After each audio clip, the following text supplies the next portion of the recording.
Now we're going to cover arterial bleeding in the workplace. In this setup, what we saw is a person who knew he probably should have used something to help put the wood through, but the problem was it was inconvenient, which is so common, puts it down, uses his hand, but slips and cuts his radial artery. We know that it's an arterial bleed because it's pulsating and bright red in color. Venous bleeding is more oozing and is darker in color. Now, when we come across this, most people automatically, they grab their bleeding part of their body. They put a hand over it. That's natural, it's normal, but they may not even have a bandage. So when we respond, we're going to make sure our scene is safe, the machinery is off, our gloves are on, and we're ready to rescue. I like to come at least with a 4x4 or a 5x9 immediately. Sir, I'm going to go ahead and replace your hand with this 4x4. Ready? Go ahead and change it out. Now we saw that it was obviously pulsating. Go ahead and put pressure on that right there. There you go. He puts direct pressure himself. He can assist as long as he's conscious and not losing responsiveness. I can see that it's already leaking through, so I don't take the first one away. Go ahead and cover that now.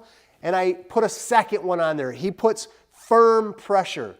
Getting it above the heart was something that we used to teach, but again, if they're not comfortable doing that, it's more important to put the direct pressure instead of worrying about elevating it, all right? We're sitting the person down so that if they do get a little lightheaded, they're in a sitting position, eventually maybe a chair, and if it gets real bad, we'll lower them all the way down to the ground. Now, once we have controlled the bleeding, and it's not like arterial bleeding cannot be controlled with direct pressure. It's something that we need to keep an eye on. Every time we see it starting to leak through, we put another fresh bandage. Here's a 5x9. Go ahead and put direct pressure there. And now we see that it's not leaking through this 5x9 bandage. If we could not control this arterial bleeding, we might move to a proper tourniquet device. This is for delayed emergency response of greater than 10 to 15 minutes, major arterial bleeding that cannot be controlled, and life-threatening bleeding that if we don't stop the bleeding, the person's going to lose their life. That's the proper use of tourniquets and when to use them. In most cases, direct pressure and pressure bandages are going to work just fine. You can also make a makeshift tourniquet if you don't have a proper tourniquet device. In this case, we're controlling it with direct pressure. Now, it's not leaking through. The person's consciousness is fine. He's responding to me well. He's still helping. And now I'm going to go ahead and wrap this, sir. I wrap it from the distal end, which means all the way to the end. I start at the end of the extremity.